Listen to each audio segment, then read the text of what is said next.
Abandoned at 13 at a gas station, I was raised by a powerful uncle. When my parents returned years later smiling for a payout, they never saw how one cruel choice long ago had quietly locked them out of all, forever silent.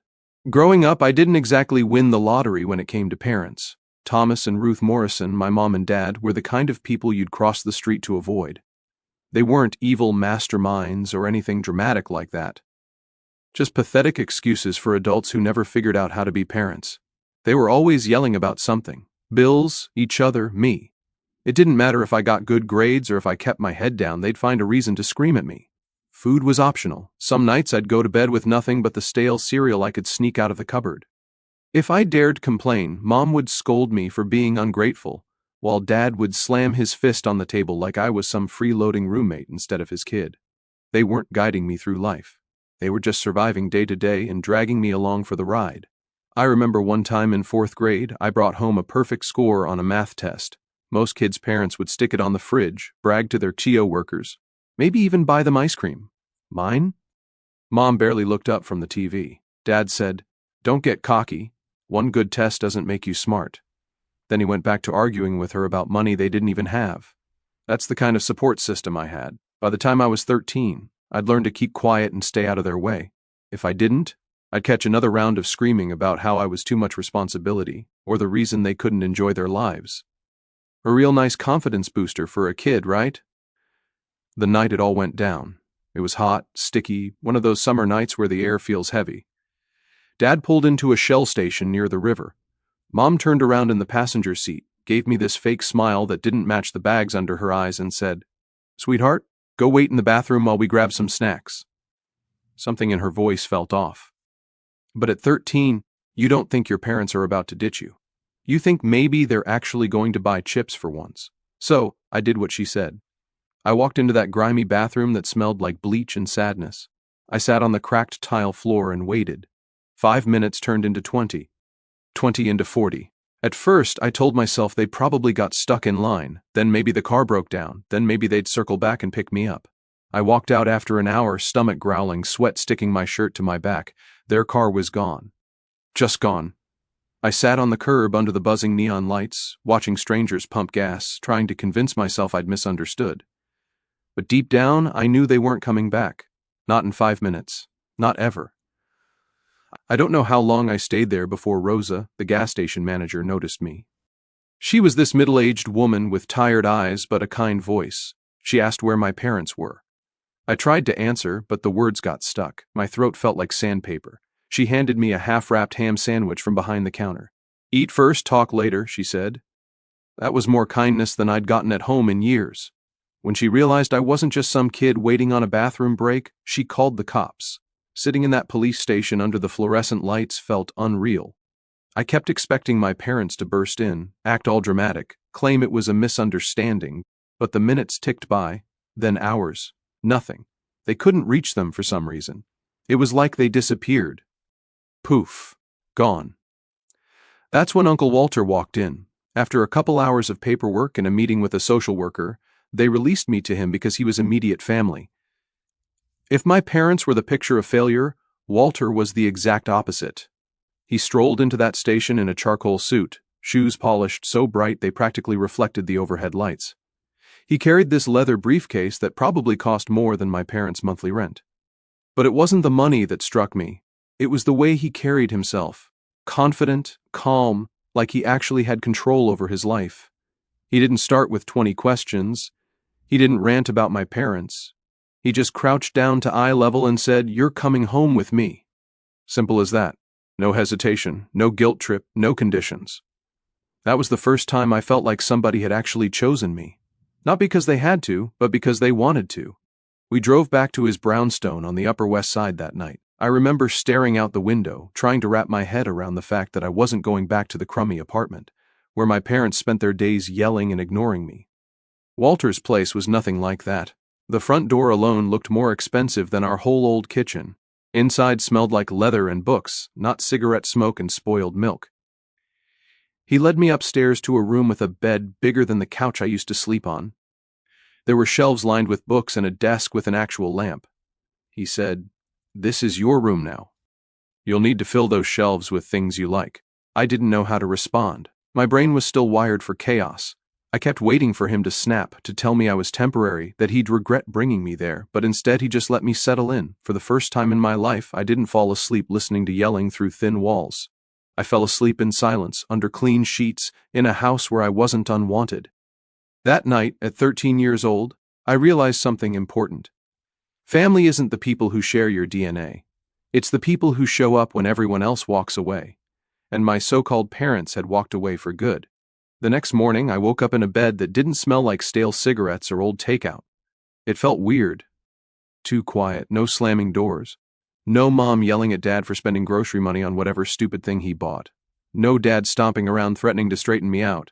Just sunlight sneaking through the curtains and the faint sound of footsteps downstairs. I lay there for a while, honestly suspicious of the peace. When your whole life is noise and chaos, silence feels like a setup. But eventually, the smell of coffee and toasted bread dragged me out of bed. I wandered down the staircase and into Walter's kitchen. On the table was a plate with scrambled eggs, toast, and sliced fruit. For me. He looked up, nodded once, and said, "Eat before it gets cold." It was the most normal thing in the world. Nobody had ever cooked me breakfast just because. Mom used to toss me half a Pop-Tart and call it a meal. Dad's idea of breakfast was a warm soda from the fridge. Sitting there at that table eating food someone actually made for me, I realized how low the bar had been set for my entire childhood. That's when Walter dropped the next surprise, a schedule. "From now on," he said, folding his paper neatly, "your mornings start with breakfast, then schoolwork. After that, chores. Evenings are for reading or chess. Weekends you can relax, but the weekdays are for building yourself." I stared at him like he was speaking another language. My parents had never cared if I did homework. They never asked what I was learning. They never even came to a parent-teacher conference. To them, school was just a place I went so I wasn't in their way. Now I had a man with a calendar in his hand explaining how my days were going to run. At first, I thought it was punishment. Then I realized it was structure. He wasn't yelling or threatening. He was planning my life like it mattered. I'll be honest, I wasn't perfect at following it. The first week, I tried to sneak in some TV instead of doing the reading he assigned. He caught me instantly. Instead of blowing up like Dad would have, he just clicked the remote off and said, "Every wasted hour now is 10 you'll regret later. Don't make a habit of it." And that was it. No screaming, no guilt trip, just a fact delivered sharp and calm. The biggest test came a month later. Walter had this antique chessboard in his study, something he'd owned since college. Hand-carved pieces, the kind of thing you only touch carefully. One afternoon I was messing with it while he was out. I wanted to practice the moves he'd been teaching me, but I got clumsy. My elbow knocked the board right off the desk.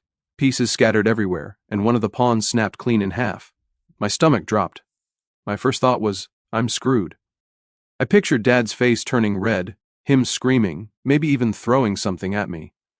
I bent down frantically, trying to piece it back together before Walter saw. He walked in right then. I froze, my whole body tensed, waiting for the explosion. Walter just looked at the broken pawn, then at me. His eyes narrowed, not in anger, more like he was analyzing me. Finally, he said, "Why are you panicking?" I broke it," I stammered. "So?" he asked. "That threw me off. It's yours. I ruined it." Walter walked over, picked up the pawn, and set it on the desk. "You didn't ruin anything. You made a mistake. Now you figure out how to fix it. I didn't get it. You're not mad?" "Mad?" He actually laughed. "It's a pawn. Replaceable. You're not replaceable. Big difference." That moment hit harder than any lecture I'd ever gotten. My parents always made me feel like I was the broken pawn. Disposable and annoying. Walter flipped that idea on its head with one sentence. He ordered a new set the next day, but not before sitting me down with glue and tools, teaching me how to repair the old piece. "Value isn't in perfection," he said while we worked. "It's in knowing how to fix what's broken." That stuck with me. The weeks rolled by, and for the first time in my life, I started building actual habits. School came first. When my grades improved, he didn't just say good job and move on. He broke down why it mattered. He showed me how education tied into bigger opportunities: college, business, independence.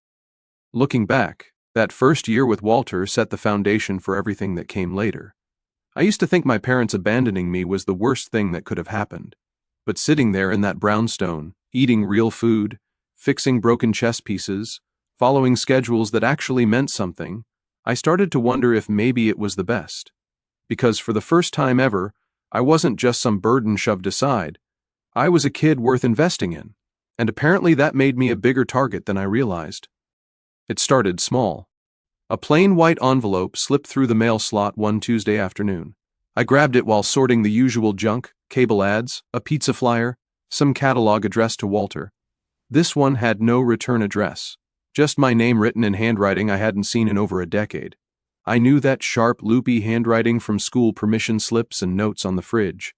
Inside was a cheap greeting card, big shiny letters on the front, "Thinking of you," the kind of thing you'd grab off a clearance rack at Walgreens.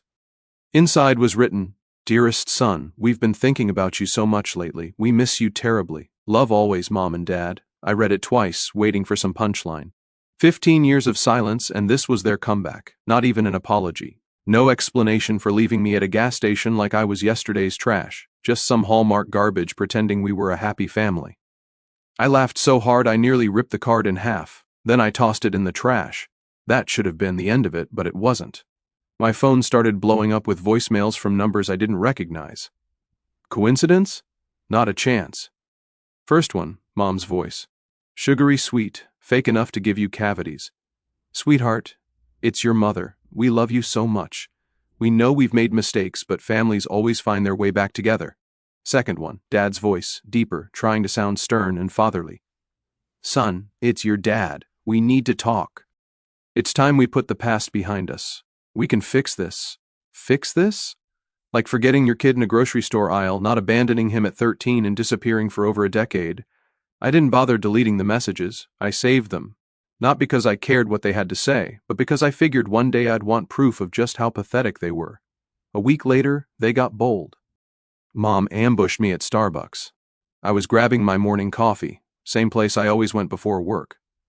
She walked in wearing a cheap floral dress, caked in makeup like she was auditioning for some community theater tragedy. "Sweetheart," she squealed, reaching for my arm like she hadn't vanished from my life for 15 years. "Look at you, all grown up, so handsome." I didn't even slow down. I slid past her, took my coffee, and walked right out. Through the glass, I saw her face collapse when she realized I wasn't going to play her little reunion fantasy. 2 days later, Dad tried his luck.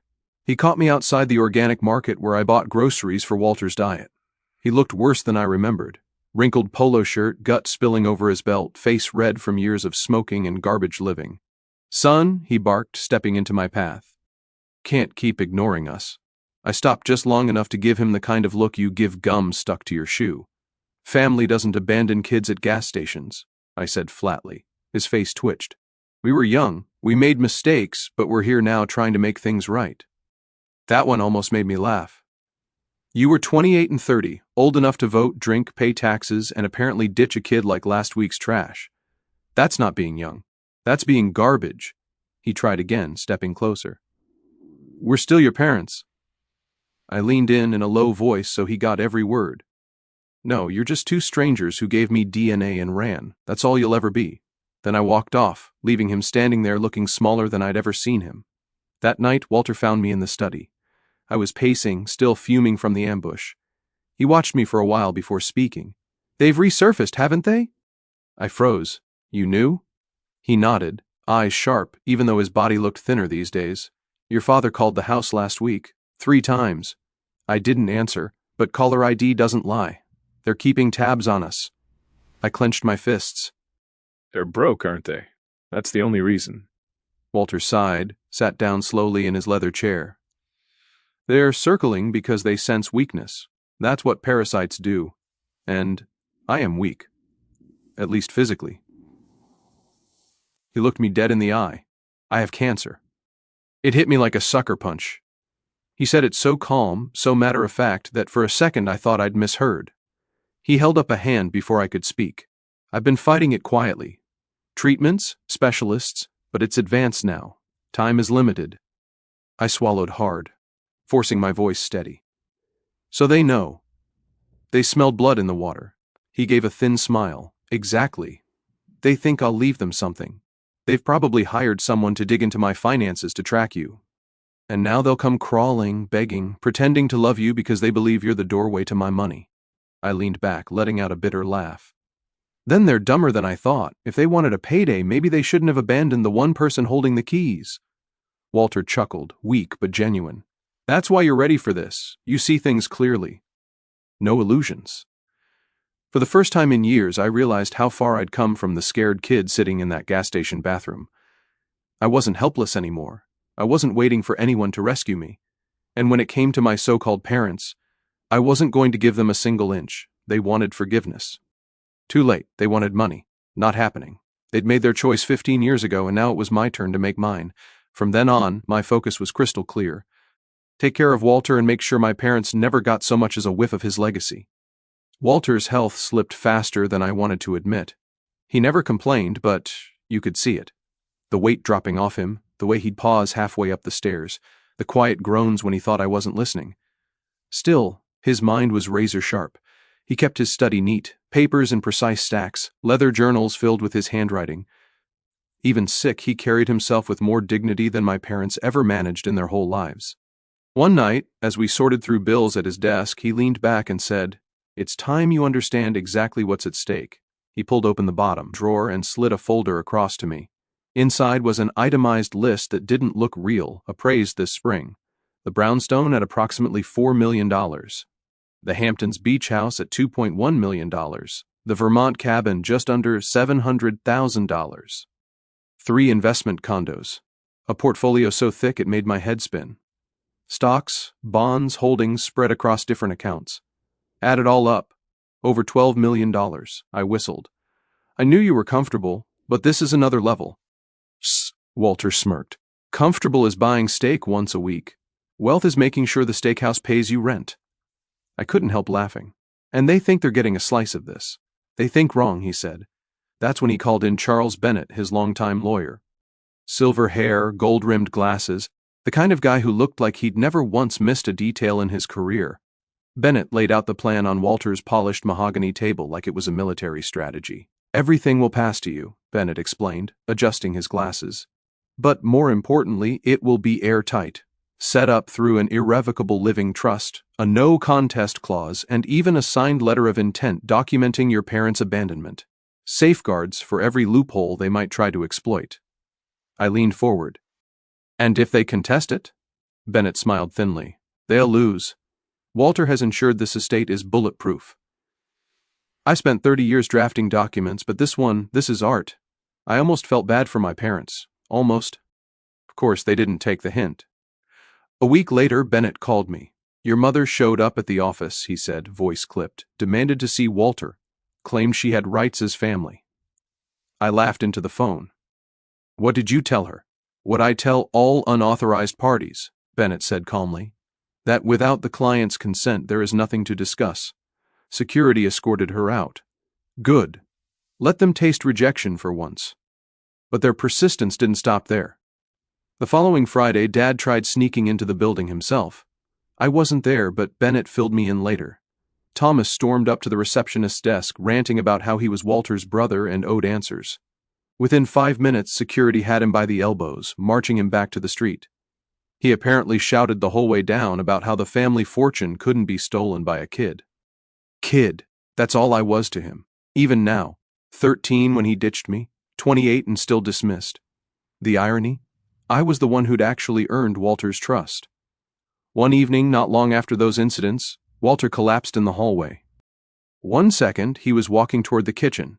The next, he was on the ground, clutching his side. My heart nearly jumped out of my chest. I scooped him up and rushed him to Mount Sinai. Hours passed in a blur of doctors, machines, and the sterile hospital smell. When he finally woke, his voice was weak but steady. Don't look so grim, he whispered. I'm not gone yet. I sat beside him, gripping the armrest. You scared the hell out of me. He gave me this faint smile. I needed to remind you nothing is guaranteed. That's why we prepare. Even lying in that hospital bed, hooked up to machines, he was still teaching me, still thinking 2 steps ahead. Later that night, when it was just us, he leaned closer. Understand something, son. This isn't about punishing your parents. It's about defining family. Anyone can share blood. Few share loyalty. I nodded, jaw tight. So this is about sending a message. Exactly, he said, eyes sharp even in his frail body. When I'm gone, they'll realize the consequence of abandoning you wasn't just losing a child. It was losing everything. I sat back, letting that sink in. He wasn't just leaving me money, he was leaving me the final word, the ultimate checkmate. And deep down, I couldn't wait to watch it play out. I didn't have to wait long. A month later, Walter passed away on a Sunday morning. I was sitting beside him when he went. No long speeches, no dramatic goodbyes. He just exhaled one last time, eyes closed, hand in mine. Simple, quiet, dignified, the exact opposite of the people who abandoned me at a gas station. The funeral was set for St. Bartholomew's Cathedral. The place wasn't just full, it was overflowing. His network was deep, business partners in tailored suits, charity board members, neighbors who'd known him for decades, even the doorman from his building. Everyone had a story about Walter helping them at some point. That's the kind of man he was. And then, of course, Thomas and Ruth showed up. I noticed them the second they walked in. They didn't slip in quietly. No, they made an entrance. Thomas squeezed into a suit that couldn't hide his belly. Ruth wore a black dress that looked like it had come off a clearance rack, her face caked in cheap makeup. They didn't just sit in the back, they strutted right down the aisle like VIPs, as if anyone in that cathedral actually respected them. I saw heads turn. People whispered. A woman who'd known Walter for years leaned over to me and muttered, "What are they doing here?" Word had gotten around over the years. Walter wasn't shy about why I lived with him. That told me all I needed to know. The crowd already knew who the parasites were. When the casket rolled in, Ruth launched her Broadway audition. She let out this ear-splitting wail and flung herself against the casket like she was Walter's long-lost soulmate. The priest had to pause mid-sentence. Thomas staggered behind her, groaning, muttering, "Oh, Walter, my brother," like they'd been close. The whole thing was a circus. People weren't buying it. You could see the disbelief on their faces. These were people who'd actually been there through Walter's life, dinners, board meetings, hospital visits. They knew who mattered to him. And it wasn't the two clowns clawing at his casket. I clenched my jaw but stayed seated.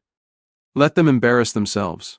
When it was my turn to speak, I walked to the podium in the Armani suit Walter had insisted on buying me the year before. The chatter died instantly. My voice didn't shake. I didn't talk about the money or the properties. I talked about the man who picked me up from a police station when nobody else cared. The man who taught me discipline, chess, how to stand tall when life tried to beat you down. I ended it with one line, "Family isn't DNA. Family is who shows up." It landed. The silence wasn't awkward, it was heavy. People nodded. Some teared up. A few even clapped softly. And behind me I heard Ruth sniff loudly like she was trying to attach herself to my words. After the service, we headed to the Plaza Hotel for the reception. Big room, marble floors. The whole setup fit Walter's style. I moved through groups of people offering condolences, shaking hands, hearing stories I hadn't known about him. I felt proud, not for me, for him. He'd earned this turnout. Then the inevitable happened, a hand on my shoulder. I turned and found Ruth staring up at me, eyes watery, smile fake. "Sweetheart," she crooned, "we're so sorry for your loss. Walter was such a generous man, wasn't he? Always giving, always caring." I didn't let her finish. "Yeah," I said loud enough for people nearby to hear. "He was, which is more than I can say for either of you." Her smile twitched. Thomas stepped forward, trying to salvage it. "Son," he said, lowering his voice like we were sharing a secret. "We all made mistakes. But this is the time to come together.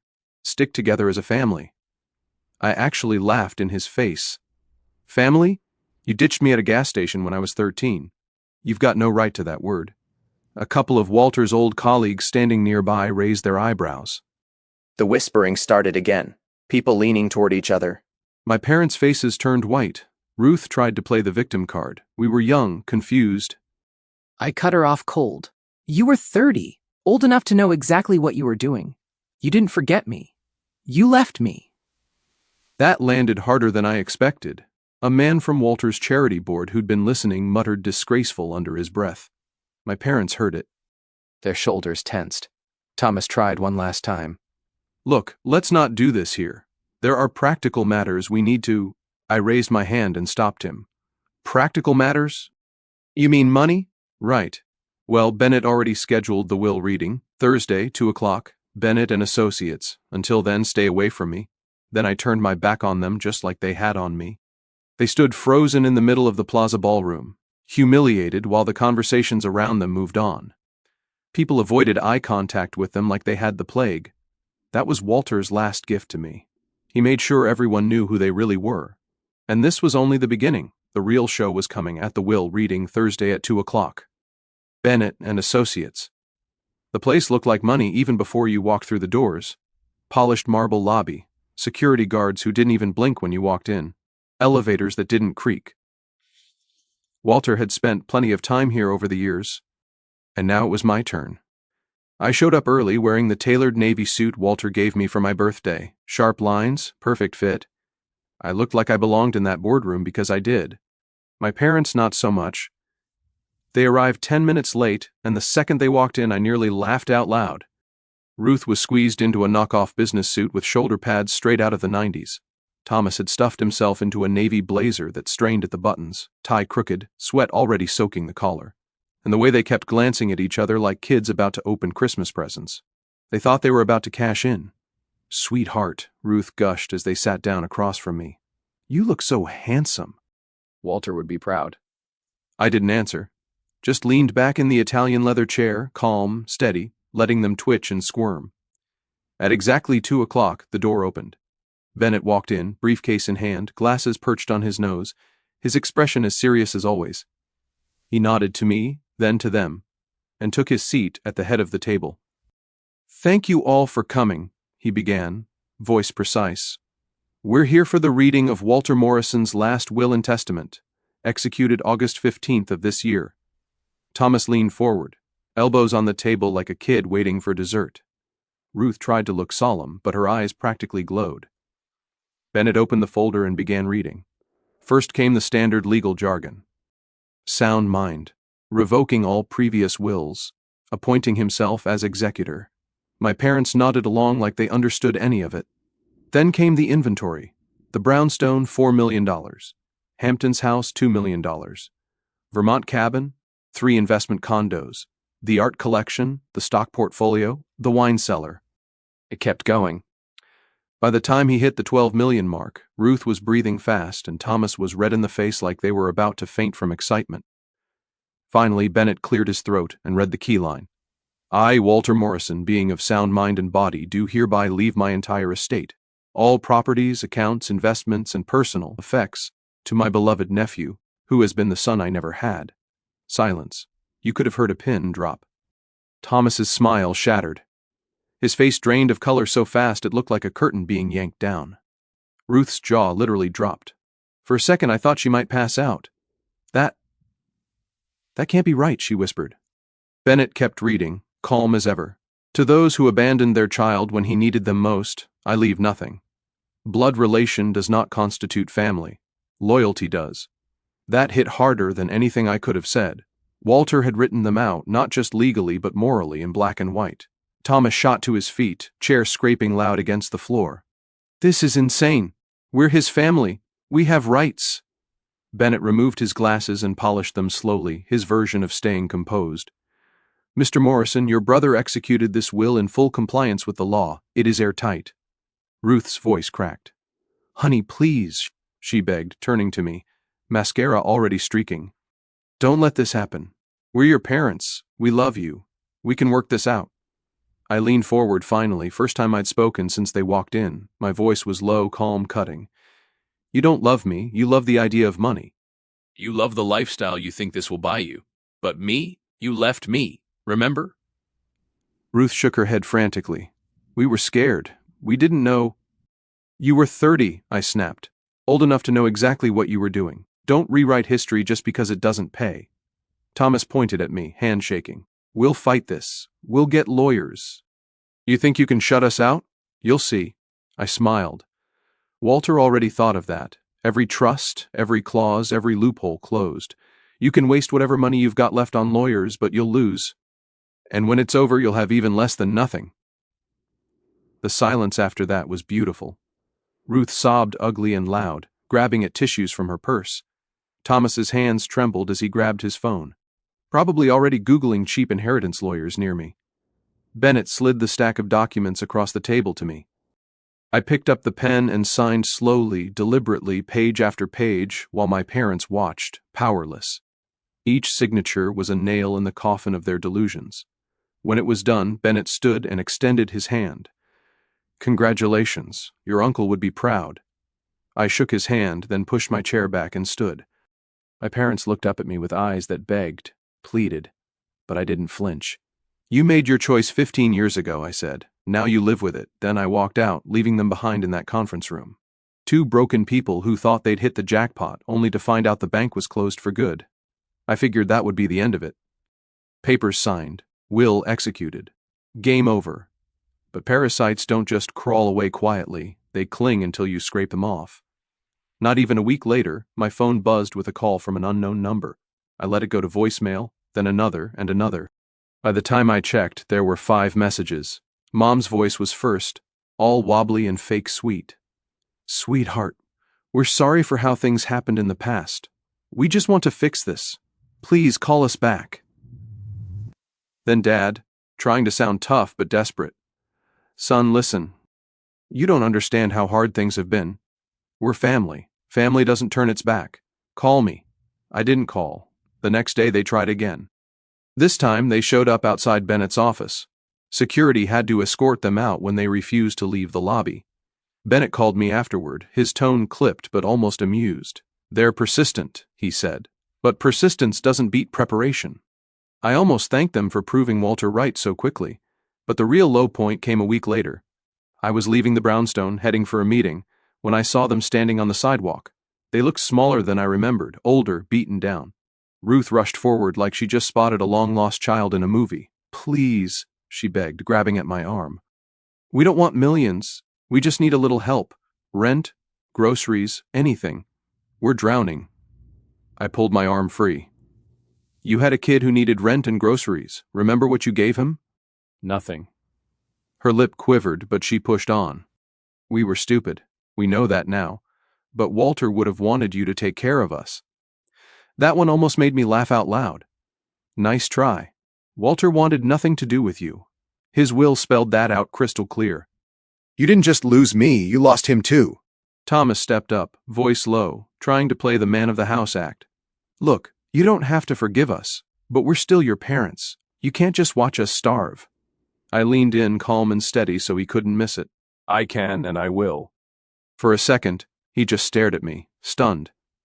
Nobody had ever told Thomas Morrison no to his face without backing down. His cheeks turned red, fists clenching like he wanted to lash out. But deep down he knew it was over. "You've got money you don't even need," he spat. "And you're really going to let your own parents rot?" "Yes," I said flatly. "Because you let your own kid rot a long time ago." That shut him up. They didn't chase me after that, they just stood there broken, watching me walk away. Same way they drove away from me at that gas station years ago. Full circle. Later that night, I sat in Walter's study, my study now. His chessboard was still on the desk, pieces mid-game from the last match we'd played. I adjusted one piece, then leaned back in his chair, my chair. My phone buzzed. A text from my best friend Kate.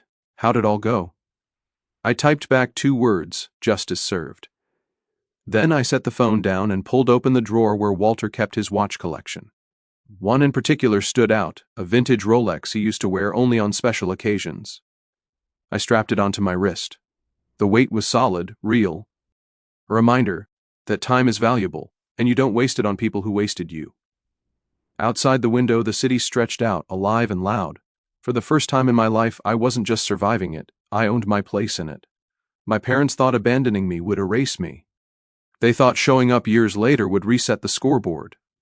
But that's not how life works. Choices have consequences. They made theirs at a gas station when I was 13, and now I was a man worth over $12 million, sitting in a brownstone they'd never step foot in, living a life they'd never touch. They wanted forgiveness. They wanted money. They wanted me to save them from the mess they'd built. But the truth was simple. The door had been locked for good.